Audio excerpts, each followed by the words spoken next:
DJGamers.com.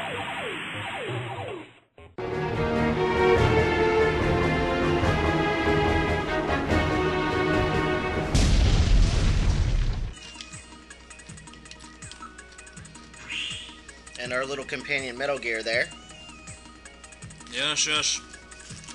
He's actually kind of cute.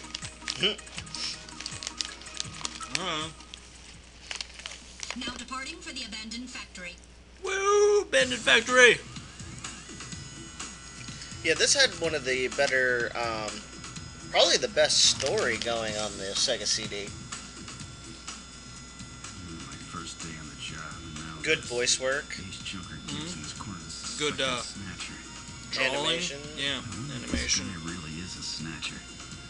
Guess I'll find out now if all that training really paid off. Now, we were talking previously in the game before about the ESRB's, beginnings and all of that because of the congressional hearings. Right, because of the congressional hearings, there was actually a very rapid interest decline in the Sega CD, mostly because it was looked at as the black sheep of the family because of all the, air quotes, violent games on the console versus, its juggernaut competitor Nintendo, which put out, like, cutesy games and, Yeah, and they kind of just went for the throat. Now, the ironic part is, once the rating system was enacted, Nintendo released the bloody version of Mortal Kombat 2 the next year. Yeah, but oddly enough, Sega had their own rating system before the ESRB was put into activation, correct? Yeah, it was like they did GA for general audiences. They did MA13 and the MA17 in place of the T and M's. Well, it wasn't really so much in place as theirs came first. They took, actually, responsibility for how the games looked, which I think is kind of impressive coming from them, considering they got shunned as the black sheep for the violence. Yeah. They were actually trying to prevent it ending up in smaller hands with the more violent games, but that's, no, never mind now, seeing as it's all water under the bridge. Yeah. In sectors? What in the world's that? Now, this one's actually animated, as opposed to the full motion video capture that we've seen in most of the other games that we've played. Do you think that has any bearing as to how popular this was? Well, I think it has a better feel to it. Whereas the FMV would be super grainy, here you get kind of like they can set the atmosphere well. It's a little smoother, it is for sure. In fact, I would go so far as to say that it actually looks like cartoons. Would you say that's accurate? Yeah, I would say that's accurate. Alright. And, well, I kind of hate to go out on a limb and point fingers, but I think the cartoons look quite a bit better than the actual full motion video. Well, yeah, that's a definite. Plus, you have like a quality company behind this with Konami. Oh, yeah. So they're, more versed in making games than someone like Digital Pictures, who basically was just kind of just making movies to try and make interactive. And you've got their big head behind the game in the guy from the Metal Gear games, Hideo. I'm not going to be able to pronounce it. Kojima. My bad. Thank you. Yes. I'm sure I should be able to pronounce it at this juncture, but I've never been good with foreign names. Yeah, it happens. Oh. I've butchered a name or two over the year. Fair enough. Anyway,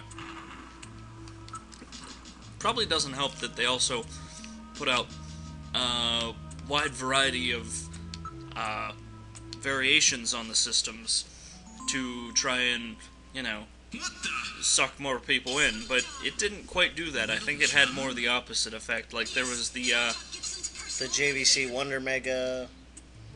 There were a couple different variations on the system. Sega of Japan actually had a karaoke version of it. Really? A karaoke version? Yeah. Huh. Now, did that go over well? I mean, because with the full motion capture and whatnot, I would think that would actually be not too bad. Yeah, I mean, it would make really good CD plus G, do the whole graphic type games. But so, I suppose that leads us to the interference on Sega of Japan's part, where... Yeah, there was actually a bit of an issue at the launch, which could have been the result of all this FMV saturation and everything that kind of led to its downfall, was the fact that Sega of Japan wanted to kind of keep this secret, for the most part, from their own company. They kept it to just Sega of Japan for, 2-3 years? Well, during most of the initial, development phase. And then, whenever they finally did send, it out, wasn't it a crippled version anyway? Yeah, when they sent it to the, American team, it was a crippled version that had come from the Tokyo Toy Show. It was had just debuted there. Interesting. So, you kind of have dissent within the ranks there. Well, that would be it'd be like an overarching factor over that whole time period. The Genesis was kind of taken weirdly. Like there was some dissension there, but for Tom Kalinske and everything, and the Sega CD was kind of hidden from everything. And then the 32X, it was given to the American team to get done in 11 months. So while they were developing the Saturn over in Japan, so there was constant problems between Sega Japan and Sega of America. So would you say between the 32X, the Saturn, and the Sega CD, that they might have had just maybe one too many add-ons within, that time period? Or maybe just trying to push too much hardware at one time. I mean, having this and the 32X might have been a little bit of overkill anyways. Right. But then you cut support for those a year this would be the third year of its lifespan, because it came out in 92, and then the Saturn launched in 95. Yeah, I think if they would have just kept running with software support for all of them at the same time, I imagine at least one of them would have taken off. Yeah, I mean, it just given full support to something. The Sega 32X was there for, I would say, it was on the market for about 6-7 months before the Saturn launched. I think this is funny that we're sitting here talking about business and whatnot, and here we are, we've got a dead guy on the screen, and I don't know that I really noticed until, just now. It's kind of sad. Well, that's actually a pretty excellent metaphor for what Sega did to themselves. They kind of cut off their own head. I don't think they realized it at first, either. Oh, he's still warm. I wonder if Sega was still warm when they realized they cut off their own head.